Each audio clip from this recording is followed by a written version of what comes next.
I'm Cliff Giranu, Editor-in-Chief at Attitude Magazine and Rolling Stone UK. I'm also Vice Chair of the British Society of Magazine Editors. I put the vice in the Vice Chair.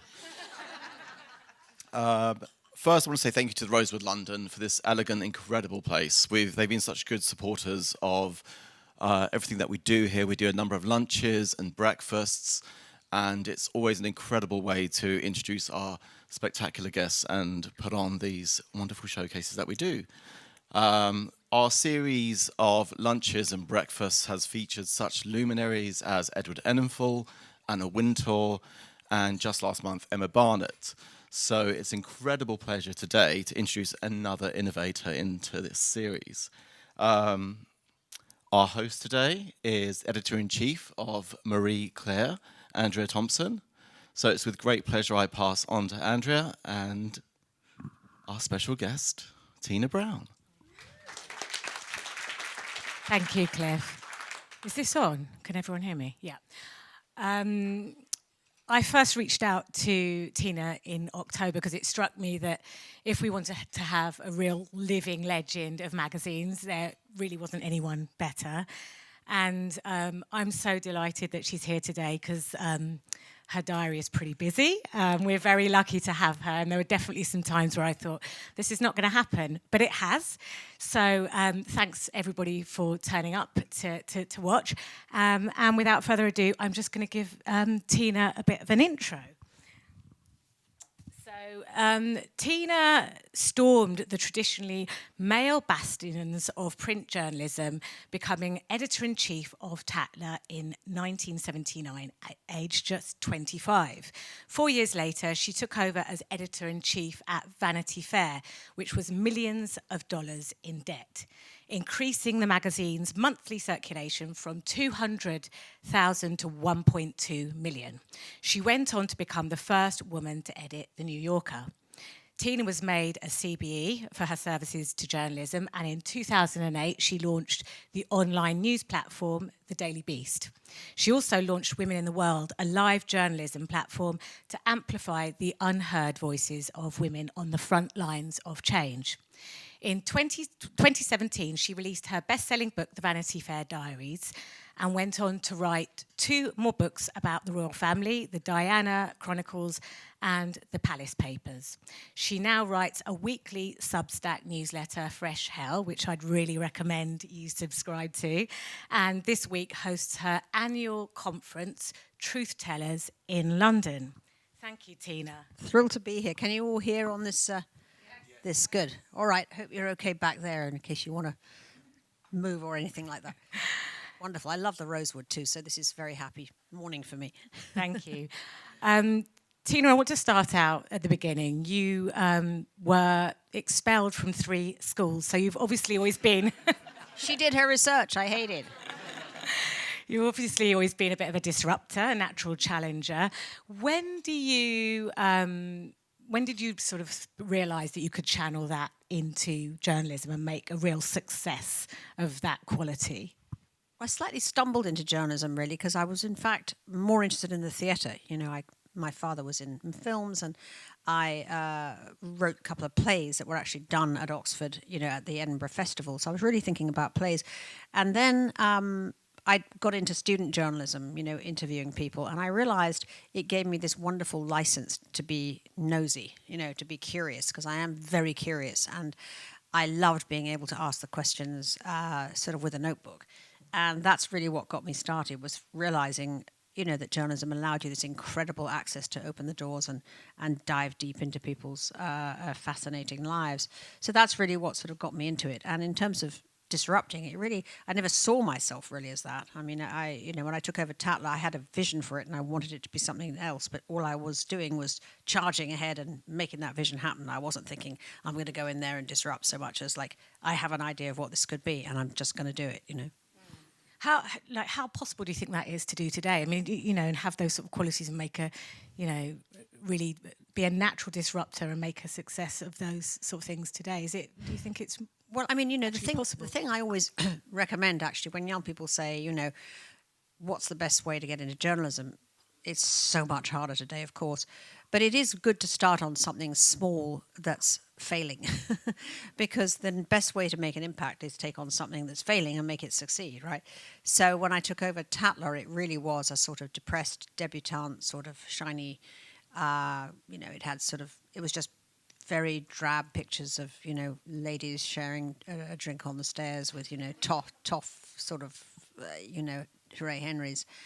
But, it was something with print with a staple through it. And as far as I was concerned, it was better than just being in the student magazine, which I just, I was only 25. So it was just enormous fun to have this playground. And I mean, is it easier? How do you do it? Today, it's a much harder opportunity. I don't know today whether I would get such an opportunity. I suppose today what I would be doing is trying to start some online disruptive thing with 3 people, on the kitchen table. Tatler's budget was pretty tiny. I mean, we only had sort of £10,000 a year. I mean, I think about it now, it's kind of insanity. And we had sort of 6 people or something. But, it was enough to hire the smartest people I knew, from my, friends circle. And a lot of them turned out, I mean, one of them, my sort of first kind of young reporter, as it were, I had one cub reporter, and that was straight out of Cambridge, was Nicholas Coleridge. Who now, I can't believe it, like I still see him as Tatler's cub reporter. Now he's like Sir Nicholas Coleridge, Provost of Eton, former chairman of the Victoria and Albert. I mean, they all went on to most amazing careers, actually. And I took the managing editor, Chris Garrett, to New York, where she's stayed at Vanity Fair, actually, for 25 years. I took, Gabby Doppelt, who was my fashion assistant. I mean, I donated her to Anna Wintour when she came over. Anna brought her to New York. She then came with me at Talk Magazine and at the Daily Beast, and now actually she's the gatekeeper of this very cool club in New York, the San Vicente Bungalows. So it's like they were all young Turks at the time. I mean, Gabby was only like 18 when she came to work with me at Tatler, but they all turned out to be very talented people, actually, and they went on to amazing things. When you got to New York, I mean, from reading your diaries, it feels that it was, a very glamorous sort of golden age of magazines. When you look back, what were the highlights and what do you think was the key to your success during that time as a leader? Well, I was blown away, of course, when I got to Vanity Fair because, having come from this tiny but very successful magazine, Vanity Fair had these 2 editors ahead of me who had these vast budgets, which they had just totally kind of flushed away by they did, in the first issue of Vanity Fair, the launch editor published the entire book of Chronicle of a Death Foretold by Gabriel Marquez, 70,000 words, right? It was a totally ridiculous notion. I mean, it might have sounded great in the pre-pub, but I mean, who wants to read, frankly, Chronicle of a Death Foretold, 70,000 words? I mean, and they had this idea, a very pretentious notion of, I think they saw it as a kind of visual New Yorker, except they were going to, they were going to put all the writers, make them visual. Well, I mean, no one wants to see a photograph on the cover of Philip Roth or Susan Sontag in black and white. There was a picture of Philip Roth with his finger up his nose. You sort of home in on his kind of, nostrils. It was absolutely hideous. And there was a sort of fear of being seen as the high-low ethic, if you like. Didn't really exist in New York at the time. I mean, there's a very different, somewhat sort of superior outlook amongst kind of, as it were, high journalism and tabloid journalism. Whereas here in the UK, we've always been much more sort of demotic and sort of high-low, and people aren't as pretentious, actually, about... I think it's because in England, journalism isn't really so much seen as a profession as it is a craft. It's like very different. I tend to feel that journalism schools have kind of ruined American journalists, because they all go and they have these very sort of portentous, sort of classes and think of themselves as this terribly sort of elite tribe. And I actually think it's sort of made a lot of quality American journalism very flat, actually. So, I mean, I love the tradition of high-low, and I brought that to Tatler, really, and I brought that to Vanity Fair, where, where you could have an amazing literary piece, and we did, time and time again, people like William Styron writing for us, but the cover was something wildly commercial and glamorous, and I tried to combine, the old Vanity Fair sort of ethos of glamour and seduction with the sort of literary excellence. if you like. People obviously loved it, didn't they? Sort of called it Gorbachev and Goldie Hawn or something. Exactly right. You know. Gorbachev and Goldie Hawn is exactly right. I mean, I remember, I love doing covers like The Women Who Still Sleep with the Rolling Stones. And I could do that cover now, I mean, but it was the attitudinal sort of approach combined with the visual flair and, the literary stuff that made it, I think, quite a unique thing, because it really wasn't that common in the US. I mean, they're 10 a penny, those kind of headlines here. That was a sort of a very, I mean, from what I've read, it seemed like a really fun time. It was sort of Wolf of Wall Street vibes. It was like the 80s.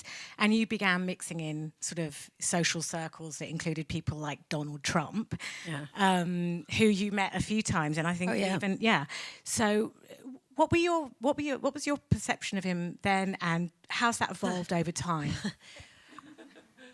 Well, at the first, I actually bought an extract of The Art of the Deal, his book, for Vanity Fair, and he was this brash developer, who was only one of a cast of many casts of people. Those kind of people were very much around in this sort of very glitzy time. He'd just built the Trump Tower, so he was sort of Mr. King of Glitz. And I thought that the book was highly entertaining, and I think I wrote in the diary, it's complete bullshit, but I think people will like it. And it's sort of, you could basically say that's the sort of sum up of his entire career. But he was fun in those days. He was actually fun. I mean, I met him first at a lunch that his wife Ivana gave. Because Ivana tried to get Donald into the world of kind of Park Avenue, which he'd never really been in, and sort of hankered for, but was never accepted by. But so she sort of got him more into that. And so I was sort of put near him at a dinner. And we were both had very boring lunch partners. And so he was sort of talking over his lunch partner at me and going like, hey, I just, Ivana dragged me to see opera the other day, 4 hours with nothing to eat. Like, forget it. Is she out of her mind? So he was sort of funny. It made me laugh. He was very funny. But then, when I think it was from the moment that his finances began to go bad, I think in the late 90s, our coverage of him also, of course, changed. And I assigned Marie Brenner, a great narrative journalist, to go do a piece on him, where she told all the truth about his, absolutely catastrophic business things. And he was very, very angry with me, to the point that we were all at a dinner, and Marie Brenner was at my table, and as he went past in his dinner jacket, he poured a glass of wine down her back, which was a kind of epic moment. Marie was like, and she turned around, and there was Donald Trump going like this behind her. So he never forgets a grudge, as we know. Then when I went to the New Yorker, I signed another very big piece on him. I have to say, each time he seems to, I would take him out and persuade him to do these pieces, and he would fall for it, I have to say. I go we're going to do this. And I just saw him this last week even. He fell for the same approach. Jeffrey Goldberg, the great editor of The Atlantic, of course, he was caught in the Signal chat, who is coming to my event tomorrow. They wrote him a letter from The Atlantic after that saying, we want to do a piece on you as the most consequential president. He fell for it. There he is. They go and see him. But so I persuaded him to do this profile with a writer called Mark Singer, who's absolutely hilarious. And he did the most hilarious kind of piece on Trump. And, of course, he was absolutely furious. The piece had such great coinages, like Trump saying to him, this is off the record, but you can use it. Which became a sort of classic Trumpism. But then, as years went by, he then got sort of dark. And he's a very dark character now, really. He can still be very, I have to say, he can be very funny, even now. But he is so full now of sort of furious grudges. His vindictiveness is like, he never forgets anything. Every single deal where he felt bested or outsmarted or dissed or whatever has become this boiling wound for him, where he just goes after in a really bad way. And of course, what he's doing now is he's really going after the journalistic jugular in a very scary way, actually. He's, filling the press room at the White House with sort of MAGA marginal lunatics. He's reduced the safeguards for journalists, where now they can have their notes and so on subpoenaed. He's trashing the press at every turn.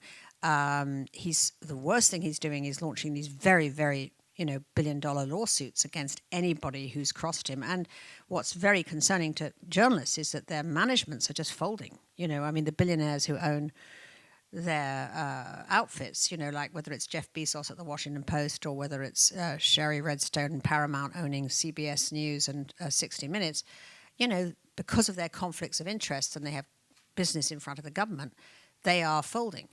And in the end, journalists can only really be as brave as their managements sort of back them to be, right? And managements are becoming very, very timid, don't want to take him on, don't want to speak out.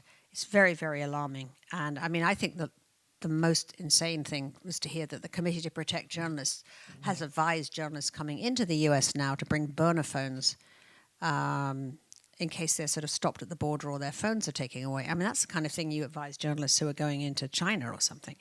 So it's a very, very concerning thing. And I think the most scary thing is this lawfare because, journalists are so exposed if they don't work for an organization which is so strong on lawyers. And, you can only be strong with lawyers if you have budget.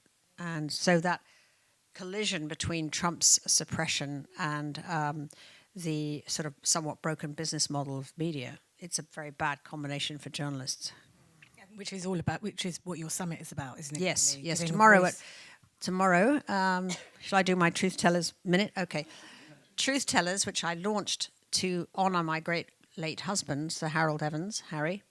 I started a legacy fund, and the legacy fund sponsors a young investigative journalist every year to embed with Reuters, who are one of my partners and donors, to spend a year embedded and learn, be mentored by Reuters, which is wonderful. We're on our third Sir Harry Evans Fellow. The first one won a Pulitzer. How about that for coming out of the box with the right guy? Young man from San Antonio, Texas, who'd never really been out of Texas or been anywhere, actually, and he's, turned out to be a superstar. And we also do this annual convening, a summit, which I've called Truth Tellers, the Harry Evans Investigative Journalism Summit, and it's at the Royal Institute of British Architects tomorrow. And this is our third one, and we have an amazing lineup. We have Yulia Navalny, Navalny's courageous widow. We have Jeffrey Goldberg of the Signalgate hilarious incident. We have the editor of the New York Times. We have amazing photographer from Reuters called Mohammed Salem, who's just got out of Gaza. So he's coming in. He lands this afternoon, and he'll be able to show his incredible photographs of everything he's seen. So it's going to be a very exciting day, I think. Yeah, and it's so important as well to give a platform to some of those journalists. I want to go back a little bit now and talk about what it was like to be a woman leader through some of the decades that you were managing these huge teams. You obviously worked with some brilliant men, Cy Newhouse, but also you worked with Weinstein. Yes. And I'm just curious to know, what was it like to be a mother of two, a woman, a leader in those sort of rooms? Well, Harvey Weinstein, I should just say, in a less intelligent career move, I would say. I left the New Yorker to go work for Harvey, and together we launched Talk magazine, which, of course, was an madly crazy experience, although I think a great magazine. But I'm afraid being in business with Harvey, as you can imagine, was not optimum. One of the things that made me insane about Harvey, by the way, was not being sexually harassed. He never did sexually harass me. I was not his type at all. But he would always deliberately, almost sadistically, call meetings at like 6 o'clock. And I made it absolutely clear to him that I wanted to be out for my kids, and he would say the meeting's at 6, and then he would make me wait till 6:45. And finally I just said, not doing it, I don't care, I'm not accepting any meetings with you after 3 p.m. because you're always late, and I'm not going to be late for my kids. Funnily enough, he sort of, if you fought Harvey back, he would just sort of collapse. Very Trumpian that way, actually. But to work with these men, look, I was like a Japanese bullet train, I just was so focused on what I was doing. I wasn't thinking, am I being treated fairly or whatever. But as I look back on my career, I can see all the times, essentially, when I was so frustrated with not being heard. That was the main thing. At Condé Nast, I mean, I was there for 18 years with Si. He was fantastic. I really can't say he was anything but the most sort of generous of, and responsive of owners, as it were, backers.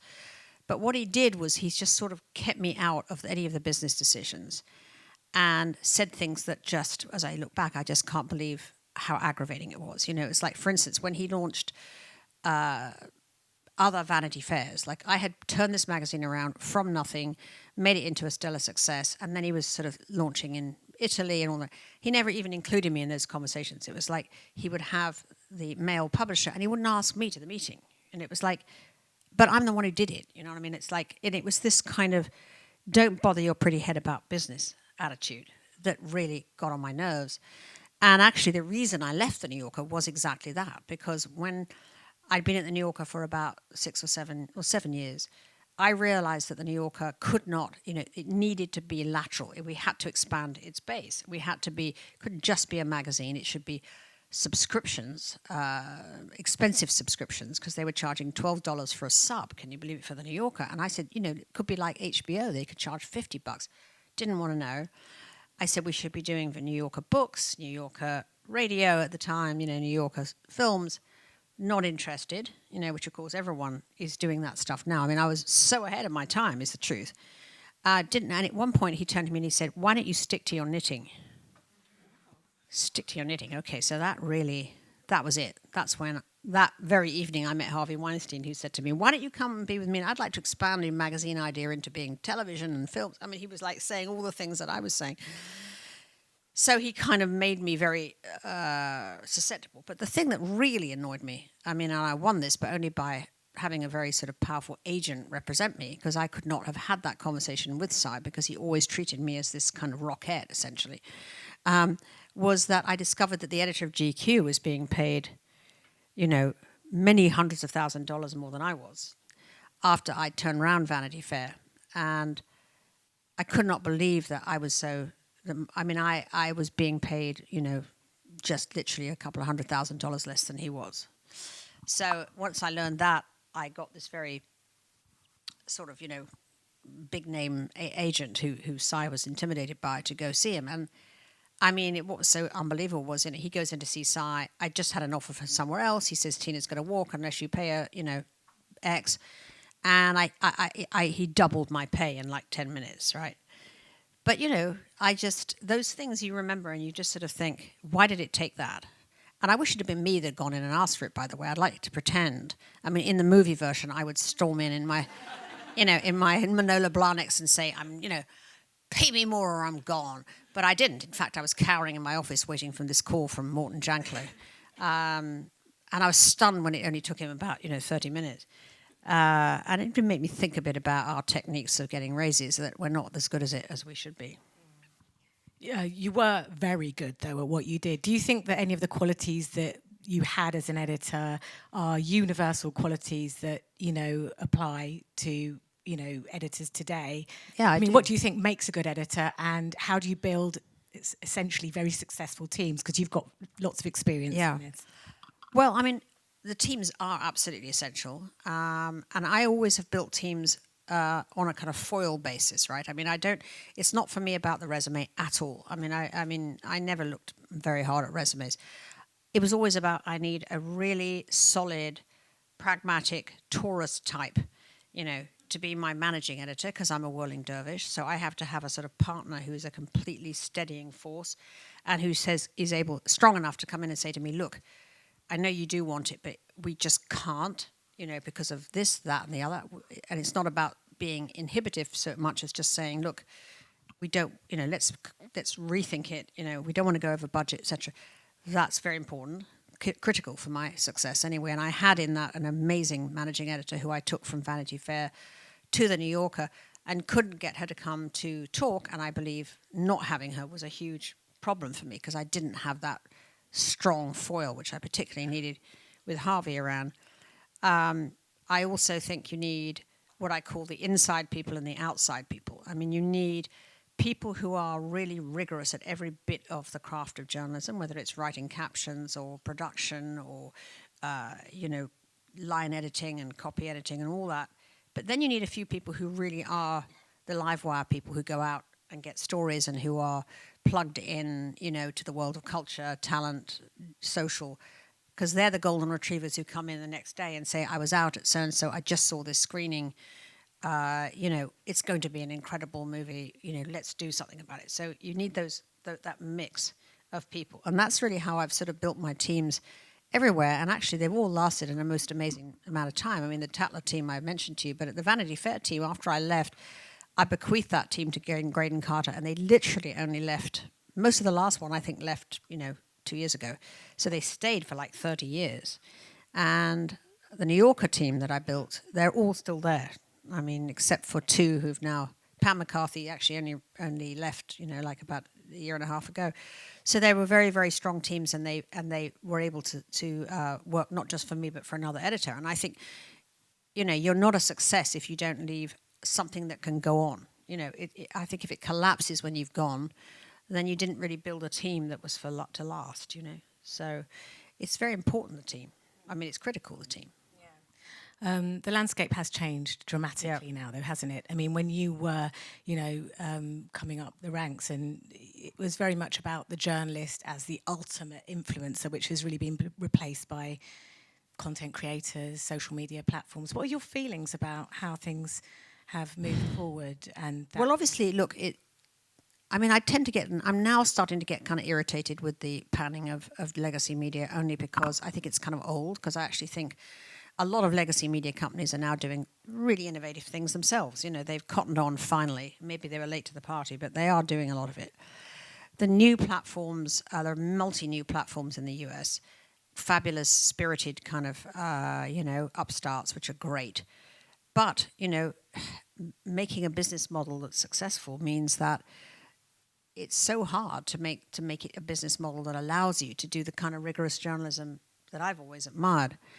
And I'm tired of hearing about loudmouthed influencers who have 4 million following who just get on the air and shout rubbish, and we're all supposed to bow in front of them and say, oh, it's so amazing. Look, you've done it with nobody. Well, they're not doing it, actually. They're just vaudeville, if you know what I mean, really. So it's not really journalism. It's sort of performance work. Fine, I love it. I mean, I think there are some really good ones. I've got a great guy coming tomorrow, actually, who's the most influential young sort of political disruptor from India. He can't live in India because he's too dangerous for him, because he's very anti-Modi. But he has 28 million followers. Dhruv Rathi, his name is. And there was just a list of the most influential people in journalism in India, and he was number one, which is incredible. He has more followers than Modi, actually. So yes, I mean, and he does real stuff. I mean, he's not one of these people who just sort of gets on the air and shouts rubbish. I mean, he does a kind of 30-minute explainer where he kind of takes very complex issues and he explains them very carefully, and actually, and in a very sort of charismatic way with great graphics. He's the kind of guy that I think we can all learn from, because he's not, he finds a way to take the complex and do it like that. And I have to say, when all the Pulitzer results came out yesterday, the Pulitzer Prizes, and I went sort of down the list, and amazing work, hadn't read any of them, right, except for the Wall Street Journal's wonderful series about Elon Musk. There are other pieces there, brilliant sort of multi-part series on this, that, the other. Hadn't read them all. And that is a problem, right? Because you can't have great quality journalism being sort of admired by people who know about journalism, locked behind paywalls, and nobody really sees it. So I think what we've got to start doing a lot more of is taking all the sort of the tricks of the new platforms and applying them to that great journalism, so that you have, and there are a few people doing that. There's an amazing journalist, some of you may know, called Christo Grozev, who has worked for Bellingcat and others. And he was the guy who exposed the poisoners of the Skripal couple, and also of Navalny. And what he does is he's just sort of this multi-platform guy. I mean, not everyone is as talented as he is, but he'll do his huge long investigation, 10,000 words. But then he'll also do to-camera stuff like the Indian guy. He'll do TikTok videos. He's amazing on social media. He's using all the platforms to get sort of versions of his story out in more biteable bits. So that's probably what we're really going to have to do, is to be I'm afraid, sort of multi-platform artists, essentially, where we, learn how, if those of us who don't do it naturally, but to make our material into very digestible bits for the new platforms, if we want to have an impact. Talking of new platforms, your Substack. What sort of role do you feel that newsletters have in the new media ecosystem, and how have you built your following? Well, I'm quite new to new to it, and I really fancied joining Substack. I mean, Substack, is this cluster of voices, with newsletters. I liked many of the voices that are on Substack, so I always like to be, it felt more interesting to me than, say, doing a column in a newspaper or a magazine, to be in this new community. I mean, the first time I sort of hit publish, I felt kind of like I was swimming naked, because you are literally self-publishing. I mean, you're not sending your copy into an editor who's waiting for it. You're not getting a legal read, which I sort of feel more and more is important. You have to choose your own pictures. And now I have got an editor. I have appointed myself an editor, because I would never want to write just like without somebody else reading it and helping me make sure I get everything correct, fact-checking, all of those things. But, I would say the majority are not. I mean, they're just, posting. I mean, I think it's a wonderful way to connect directly with readers. It's quite exhilarating to feel that you own. I mean, your IP now is all of these subscribers, which is an amazing tool if you're going to launch something, write something, publish a book, communicate with people, to feel that you have this very high quality list of people who really have signed up because they like you. That's very valuable. It's quite financially rewarding, which you get excited about, because you go out for lunch and come back and think, oh, I made $350 today while I was having lunch. They're very good on stats. They tell you all the time how many new subscribers you just got, what money brought in. Of course, more unpaying subscribers than paying, but as long as you get a decent amount of paying, you can probably make more than you would as a columnist in a newspaper. So it is a model, at least, that allows journalists to be self-supporting, in terms of their whole kind of ethos. I think it's a bit scary not having any structure behind you. I mean, would Evan, Gurevich have got out of prison in Russia if he'd just been on Substack, as opposed to having the whole mighty Wall Street Journal behind him? I don't know. So I think it's a scary medium if you're trying to do dangerous work, if you like, because you haven't got a structure. But for a lot of other voices, it's great, and you can discover an audience that you never thought you had, and writers who. There's a writer in America called Heather Cox Martin, who's this historian who writes. She's just a historian, living in Connecticut, and she's probably making several million a year out of her Substack, because for some reason it's just caught on, and she does these kind of explanatory political pieces. So she's very, very, what's the word? She writes a lot.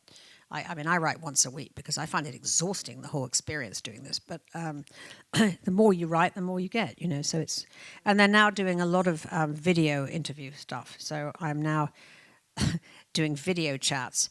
I'm such a sort of tech fool that the first several, the person I'm talking to is kind of upside down in the corner of the picture, but I'm sort of learning how to do that.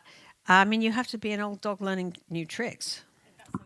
Done, isn't it? Really well. Do you use AI or anything like that? Well, I do look at ChatGPT, but when I put my own name in, it said that I was the author of Madame Bovary's Ovaries. So I've felt very skeptical ever since. I just wanted to quickly go back a little bit just to talk to you about the notion of celebrity, because you've worked with some incredible people in your time. Who particularly stands out for you, and why? And were there any big surprises along the way? Well, actually, I was very taken with Michael Jackson. I hate to say it. He was so utterly different from what I'd expected. I mean, for a start, he didn't have that silly high voice in real life at all.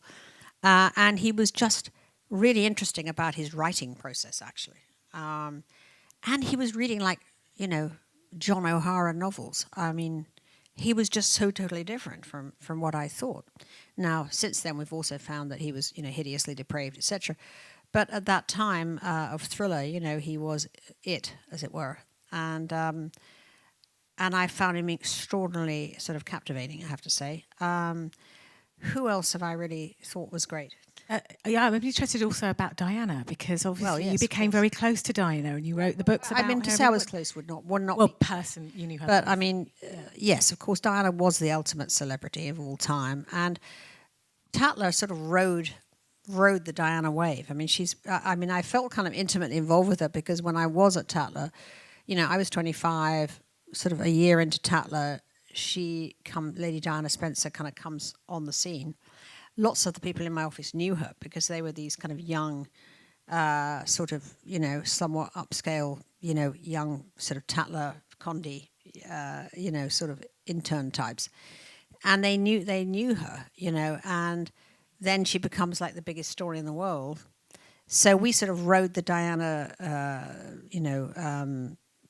roller coaster as a magazine, where we had lots of great inside stories, and sort of that really helped us to build very quickly, because she was to Tatler what sort of O.J. Simpson was to CNN, And then, of course, when I went to Vanity Fair, it was the beginning of I was the person who broke the news about the marriage being a failure. In fact, that it was I wrote a piece.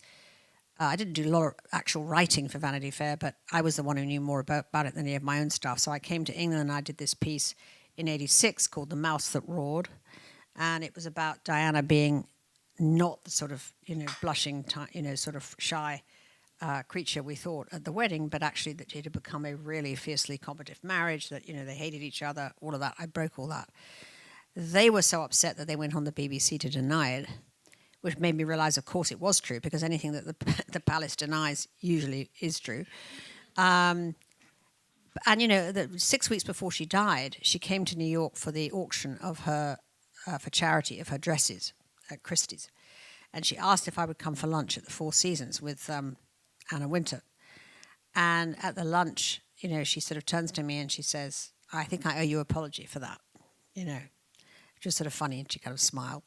So I did get it right. And she knew it, But she had, when I look back and see how she'd changed from that first time I met her it was actually at the American Embassy in her engagement that I first met her, where she was this beautiful doll, she was like not yet 20.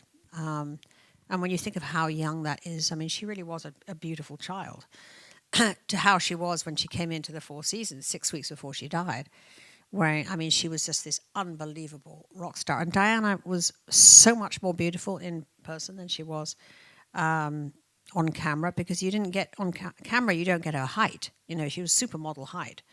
So she came into the Four Seasons like with these very high heels, and she's so tall, and she had this unbelievable skin that was like a peach, and she had these vast kind of blue eyes that were like pools of feeling. She was so much more beautiful. And poignant too, because she talked at that lunch about, which then felt, of course, very, sadly prescient. She said how much she hated August. This was in July of '97. She said she hated August because that's when the boys went to Balmoral, and she was all by herself. And she said, nobody, I'm left on my own, and I don't know where to go on holiday. I said, well, surely everybody wants you to stay. And she said, no, you don't understand. If you have me to stay, I ruin your holiday, because, the press are going to be going through your dustbins, and, you're going to have planes flying overhead, and, it's a horror show. So, I have to try and decide, what I'm going to do.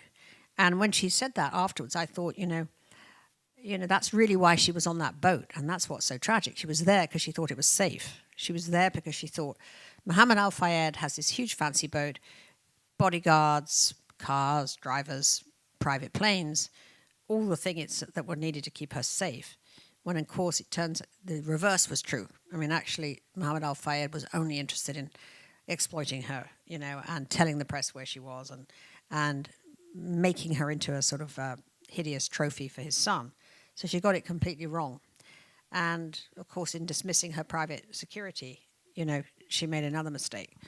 So, which she only did because, again, she thought that she was being spied on. So the whole thing was very, very, upsetting her. But I have always then felt quite sort of as if I understood her, which is why I wrote the Diana Chronicles. And lots of, very close people did talk to me about her, and she goes on, of course, obsessing people to this day.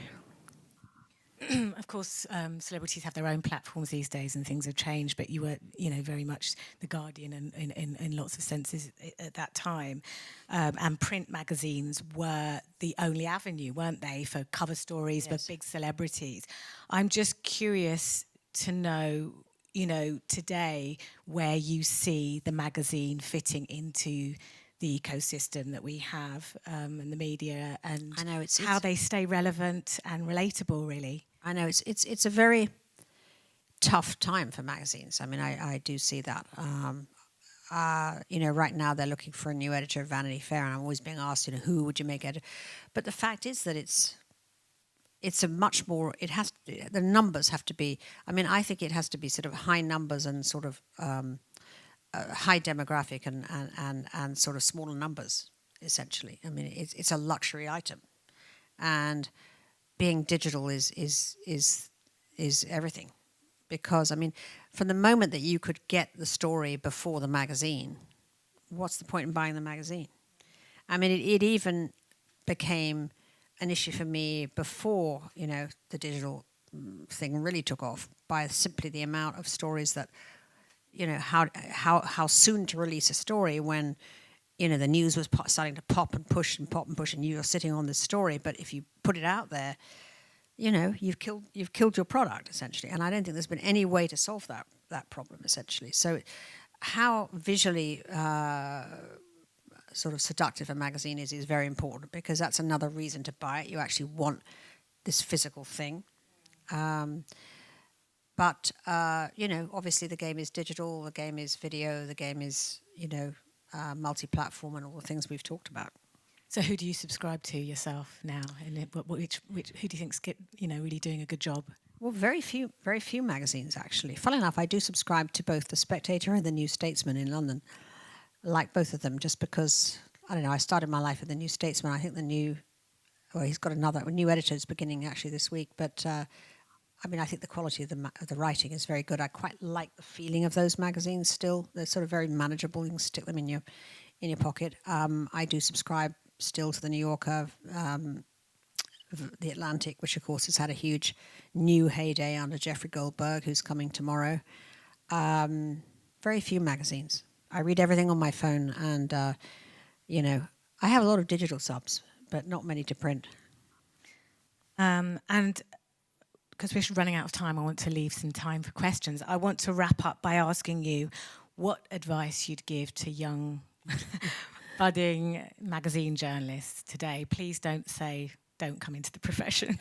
No, I'm not going to say that. I would say, it is worth them coming in, as long as they can be these multi-innovators. They've just got to be really good at all that and bring that into wherever it is they're going to, because they can help, because they're bound to be better at it than whoever's running the company and the magazines. And I do think that you can do, creative work. I think, I'm obsessed with photographs and, how glorious a double-page spread can look. I miss that very much. And I don't see how we could replace that, really, because online sites are so visually boring. I mean, the Daily Beast, I was able to create something I thought looked fabulous, actually. It was a kind of, I tried to do a kind of online high-low tabloid, as it were, in digital form, and I thought it looked great. It did. But still, you can't change it, right? I mean, you don't have that hierarchy of excitement that you get from saying, this is important, I'm going to make this huge this week, I'm going to do this differently, different kind of headline or whatever. You're stuck with these boxes, essentially. So that's, I find, a great lack in our culture. And you never know. I mean, things change. It's like, the kids are not as enamored of all that. They're quite excited now by, quote, vintage. And you might find a revival in some ways in print, I think. But I do think we have to be realistic that, screens won, essentially. So we have to be good at that too. I'm sure you all are. Thank you so much, Tina. That was fantastic. Thank you very much. Thank you. Does anyone want to kick off with a question for Tina? It's obviously you run an amazing life, and I'm thinking about the kind of work-life balance, the work-life balance, whatever that is that we talk about that you might have had then, have you? Oh God, I know. You know, the thing is, the truth is that there's no solution, is there? I mean, it was all a house of cards for me the whole time. You know, if my, you know, I had two children, you know, a boy, you know, my son and my daughter, and my son was a little bit older. My son has Asperger's, so he was also very, very difficult, you know, as a child before I really understood what was happening with him. And, you know, I mean, if the nanny didn't show up or, you know, the kids got an earache, the whole house of cards collapsed, and I was in a state of, you know, constant agitation about that. My solution in the end, I couldn't have done the New Yorker if my mum hadn't come and lived in the apartment across the landing with my dad. I mean, I called her when I was offered the job finally, and I said, I can't do this unless you come to New York. Because it was hard enough at Vanity Fair to be, you know, juggling. But I thought the New Yorkers are weekly, it's going to be much more pressure. And because also my son was so particularly difficult, you know, I just knew that I couldn't do it. But she came, and they came. And it made such a huge difference. So I'm a huge fan of what I call the South Asian model, which is compounds. Get your parents as close as possible. Whatever it is you don't like about them, put it aside. Bring them in. Because they're the only people who are really going to care as much as you do. You know, that's the point. You know, so, I mean, you can have childcare if you're lucky, but, you know, it's not reliable. So I find it, it's a constant ongoing challenge. And I just feel it gets harder and harder. And we have to figure out ways to improvise constantly. But I also do remember the kind of, which men just do, I do not believe, maybe there are men in this room who'll deny it, but the first thing you think about as a mother is, oh my God, you know, like for instance, somebody, I'll be told, Simon Newhouse will say, we decided that the sales conference is going to be in June, you know, in Colorado, right? And you think, June, you know, Colorado, what am I going to do? You know, like, who's going to be with the kids? You know, it's like, that's 2 flights, you know, that's like 4 days, not 2 days. It's like your head's going the whole time. And that's what it was like for me, and I'm sure it's what it's like for all of you. And there is no magic bullet, sorry. I thought that would be the answer. Thank you.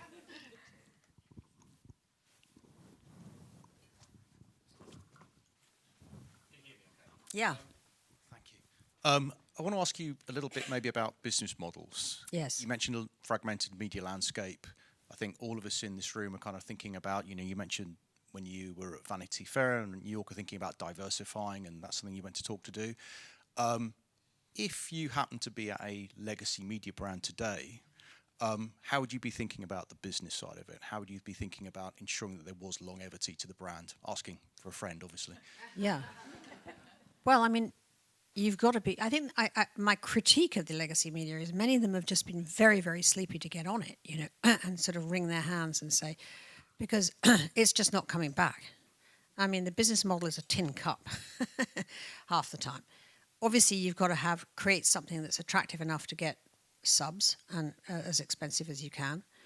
And I think you've got to get very good at video, which I think does seem to be. I mean, YouTube is really sort of owning the landscape at the moment,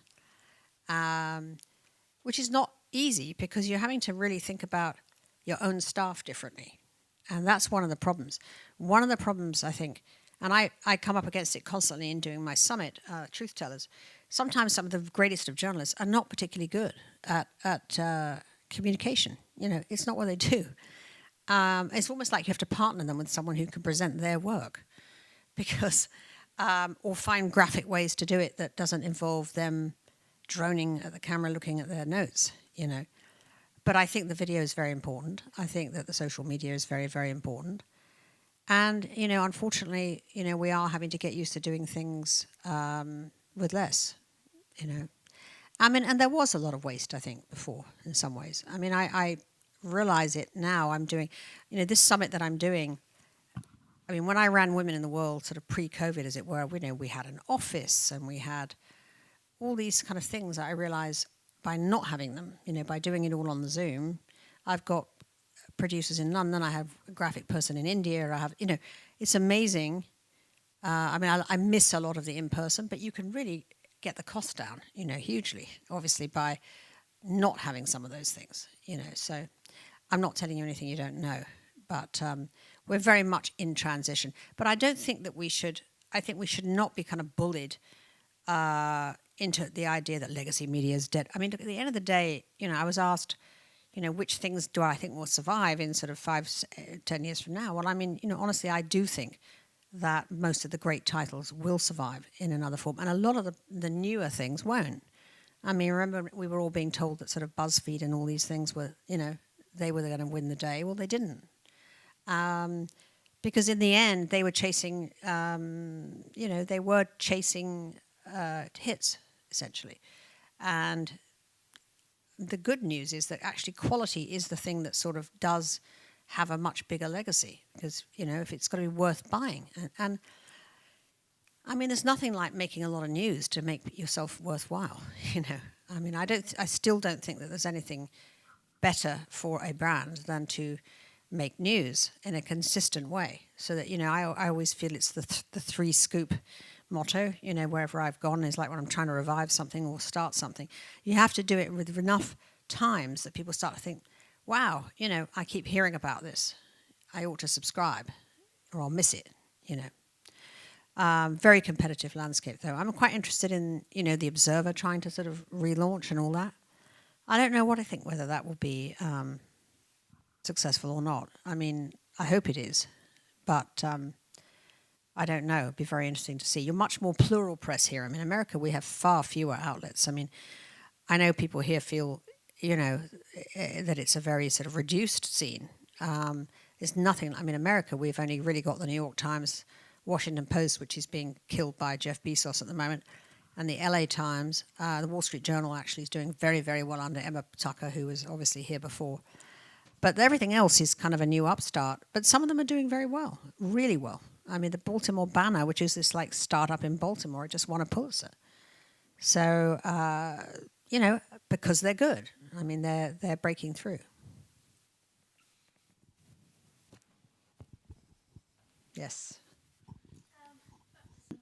Substack versus open web newsletters like Graydon Carter's Airmail. Obviously, Substack's got the inbuilt ecosystem, whereas open web newsletters have got, you know, more flexibility, how it looks, etc. Just wondered what you thought. I know. I like the way Airmail looks. I don't know what their numbers are, you know, whether they're...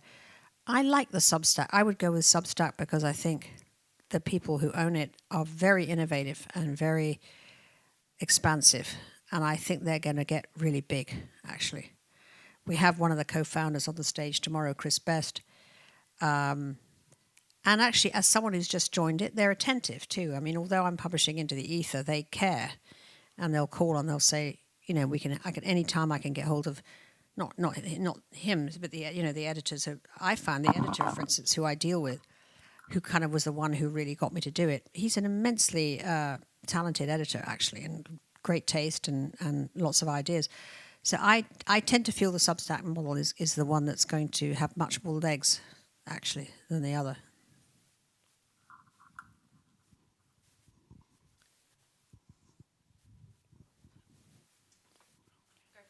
I'll hand it to Brian first because he did ask first, but can I go second? Yes. Yeah, hello Tina. My name is Brian Glick. I'm editor of Computer Weekly. Just as a remark, on my first day as a full-time journalist 25 years ago, my then editor, one of the first things he did was hand me a copy of Newsman's English, your husband's book, and said to me, go and read this. If you want to be a journalist, go and read this. And it's always, you know, I've ever since, any young journalist I've recruited or trained or anything, I've always said to them, that and All the President's Men are the 2 books you have to read if you want to be a journalist, if you want to be a news journalist. Obviously, your event tomorrow is in his name, so I suspect your answer to my question is probably somewhat self-evident. But you know, we at Computer Weekly spent 15 years trying to tell people about the post office scandal and get people to listen to the truth about that. It became harder and harder over that period of time. You've alluded to the massively fragmented media ecosystem that we all operate in now, and you've alluded to the challenges that we as journalists has now in getting people to listen to the truth and believe the truth, when you have people talking about alternative facts and all this sort of thing. And I'm just interested in your perspective, and perhaps also what you think perhaps your husband's perspective would have been on the challenges of telling the truth in journalism these days. Well, Harry was very into digital in every way. He died 5 years ago now. He would have just been a multi-platform guy. I mean, the truth is that, you got to get really creative on these stories and very, very persistent. I mean, his greatest, piece, sort of crusade was the winning compensation for the victims of the thalidomide drug, for the deformed children, who had been totally lied to by the company that produced the drug. And, for instance, in those days, he started this letter-writing campaign to all the shareholders of thalidomide. I mean, today, obviously, he would do a social media campaign, and he would. He had a very, very strong visual sense, so he used pictures all the time to tell that story. And I think sometimes some of these more investigative sites kind of don't consider photographs important. But pictures that have cut through and really, get to people are very powerful tools. He was constantly on television at that time and radio. I mean, it was a massive promotional thing. I mean, the thing I really admire about Harry, actually, was one of the many things, was that he wasn't just a great journalist, he was also a great showman. So I think that, I tend to feel that today you have to be more of a showman than you were, because otherwise you're not going to be found. You're a tree that falls in the forest. Now, that might mean a different kind of editor has to be in the seat, or somebody on the team has to be your spokesperson. But you do need people who can perform. And I think to say you don't is like, I can't really think of an outfit at the moment that has a sort of, invisible editor with like an invisible team doing. I mean, no, many of them actually have won Pulitzers, but as I said, who's read them? And I think that matters. I don't think journalists should be just producing things to win prizes. I think you want to be read, obviously, and have an impact.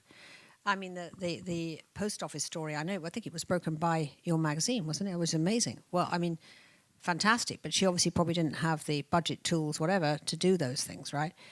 How many of the kind of mainstream media took that story up and really banged on? None of them. I mean, Private Eye was the only one that came close. Really? None of the mainstream media. Really? Yeah, not until the TV drama came. Really interesting. Well, I mean, I tend to think Harry would have done. It's exactly the kind of story that would have made him insane, He loved those kind of stories, because he would go for the justice for the victims. I mean, he was a complete sort of underdog sort of fighter, So he had an enormously valiant sort of streak, which lasted his last days.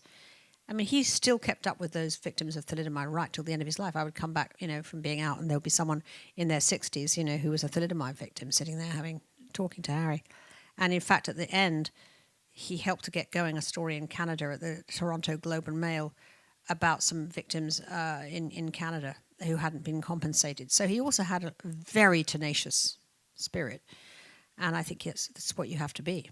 I think, though, that drama, and I haven't mentioned this really, but I do think that documentaries can sometimes be very useful tools. I mean, there's an amazing site, which some of you may know, called Forbidden Stories, which is based in Paris, who do incredible investigations, and they do very well with their documentary stuff. And I do think that drama can be, can really bring it up and bring it out. So, got to keep going with all these other avenues. And to me, thanks very much. And to you. Hello, I'm Samantha Niblett. I'm a Member of Parliament for South Derbyshire. And tomorrow in the House of Commons, the Data Use and Access Bill comes back. I have been very vocal in trying to make sure that we've got transparency in there so that we protect the copyright of, a whole raft of creatives, including journalists. I feel the weight of the world on our shoulders right now. I'm not entirely convinced everybody else does, but I do. And I just wonder, what is the, as a tech evangelist, by the way, I've had a career in data and technology before I got into politics. What is the risk of us getting it wrong? What is the risk of tech and AI taking the work of creatives for its own? What is the risk? I think it's a total risk. I mean, I think that they are predators. You know, I think that in the early 2000s, the digital platforms stole our content, alas, monetized it, broke our business model, and gave us nothing back. So those guys are, as far as I'm concerned, Darth Vader. And this whole question of AI, it's exactly the same. I mean, what was awful about the 2000s when it happened? Everybody was so supine and so excited. Oh, I'm getting all this traffic. I'm getting all these hits. Well, you idiots, they're stealing it and monetizing it. We're not getting any money at all from it. So they took all the advertising. I think with AI, they're going to just steal it. They are going to steal it and monetize it. And, you know, the question of how to beat that is one of the hardest things. And one of the things Harry was obsessed by was this Section 230 thing, which is the thing that gave the platforms complete immunity from any legal things, etc. They could publish anything. So you can go on Instagram and see, you know, an anorexic girl can sort of find ways to starve herself or whatever, and the parents can go and lobby and they say my daughter died and all the rest of it. Mark Zuckerberg will say my lawyers are looking into it, and nothing happens.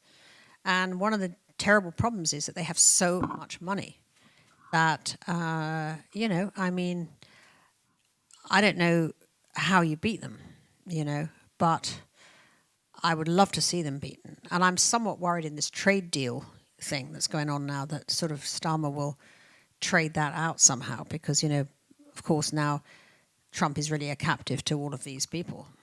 So I think it's I'm very, very glad you're sort of fighting on the other side. How much support do you have for it? So there is one amendment that's been tabled by a Labour MP that I have put my name to support. I think that the general. So we had a Westminster Hall debate a couple of weeks ago where I spoke against it, and across all parties, everybody was saying we need to preserve the copyright of creatives. The pushback is, but we don't know how to do that, and that's not good enough. As far as I'm concerned, that's not good enough because Facebook did find a way to protect copyright when they're caught on the hop and they have to find out what they have used for. This using pirated data legal case in the States at the minute. And so we don't know how to do it yet. Or the big tech firms are saying, well, it's just too hard, we can't do it. Isn't a good enough excuse Not at all. for me. No. Well, I mean, I think you have to get everybody, lined up. All the editors, some really strong tech people and tech lawyers. I mean, to make that noise. I mean, it's just feeble. And it's very, very frightening. I mean, Sam Altman will just steal everything. He already has, I think, but it's the biggest threat. So I'm totally wish you every success. Thank you. I think we've got time for one more question, or maybe one or two. Hi, hello. Hi, pleasure to meet you. Thank you Thank so you. much for your talk. You've written 2 brilliant royal books, which I think are the benchmark for royal books. Have you got another one in you? And also, did you watch Harry's interview and what did you think of it? Well, my publisher keeps trying to get me to write another one. I was thinking, oh, no. But I got to say, I mean, this last round was really unbelievable. I mean, it's such a pity because Harry's so talented as well. I mean, every time I see him, I think, God, you are a really good communicator, actually. And he could be the kind of communicator we're talking about. In fact, if he could get behind some things and use his celebrity to be really good on video about things that are something that aren't about himself, he could be really useful to the world. Unfortunately, he's still sort of captured, by this kind of need to relitigate his position in the royal family and the way he left. And he just simply can't acknowledge the fact that he made a desperately bad exit from the royal family. It's not that he left. I think that, the Queen always, actually, what I learned in my reporting really is that they kind of all expected Harry eventually to kind of bail out. But it was the way that he did it that was so chaotic and so hostile and so kind of ill thought out that ended up alienating everybody, and then he made it worse and worse and worse with the book and the documentary and all the ways he then used to make money. And he doesn't seem to understand that that's really the whole sticking point. When he says the security part is the last part, it's not. I mean, the last part is the fact that his family just don't trust him anymore, and that he said all these terrible things, and they're sick of him. And, you know, he will always find something, I think they feel, to kind of come back at them about. So, but I still think, you know, that he would be very useful to the royal family. I mean, when I look at the balcony yesterday, I felt like there was like a huge Harry-shaped hole, really, because I mean, there he was. He did 10 years in the army, you know, and he did very bravely deploy twice, but he wasn't any part of VE Day, and it kind of lacked him, you know. So I'd like to see him back in the mix, actually, but he keeps making it more and more unlikely. Is how I feel. Any time for any more? So I'm interested in your point of view on the side hustle. And as an entrepreneur, you talk about the value of Substack for building your kind of individual profile. But as your role as a leader of a magazine team, how do you think, when you've got a group of people and they've got side hustles on Substack, what would be your take of that? Do you think it's valuable to get their voices out beyond the brand, or do you think it takes away from the brand? Well, if I was editing a magazine, I'd be going nuts, saying you can't have That's sort of what I was you can't have a Substack unless it's the Vanity Fair Substack. So, I mean, I tend to think, I mean, I was amazed that, you know, CNN have allowed Christian Amanpour to have a podcast that's not branded CNN. I think that's foolish. I mean, what is the matter with everyone that they're so supine about their own talent? Right? I think that's insane. I mean, you do have leverage, actually. And so, no, I think brands have got to fight for their own. I think if you've built somebody up and made them into something, I think it's, you have to figure out how to keep them, essentially. And where I think the key to talent management is that you have to figure out how to keep Michelle Hussein from leaving the BBC. It can't happen. She's your talent. You built her. You found her, you know. So I think you have to be less rigid about what your own rules are, perhaps, to find a way at least to be partners in the enterprise. I think that's a good idea. To say, okay, great, yes, you should have a Substack. We'll be partners, you know, we'll put some money in or whatever. So I think you have to figure out a way to realize that you have to invest in that talent to keep them with you while allowing them the freedom to develop other mediums. But you must be a part of it, because otherwise you're just growing talent in order to kind of cast them out and have them go off and compete with you. I mean, with the BBC, which is, you know, built so much talent. I mean, when I'm doing this summit, I use a lot of the BBC talent.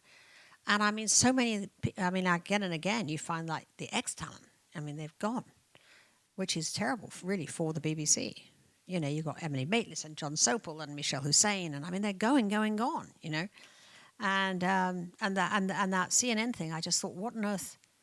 Actually, Mark Thompson is coming tomorrow. I'm going to ask him. I mean, I love Christian, but it's like, how did that happen, you know? Don't you care, you know? So, yeah, I would be quite possessive if I were you. I think that's where we'll have to wrap up, but Tina will be around for a little bit for questions afterwards.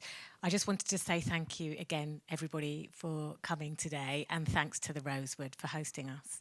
Thank you. I've had a great time. Thank you so much. Thank you.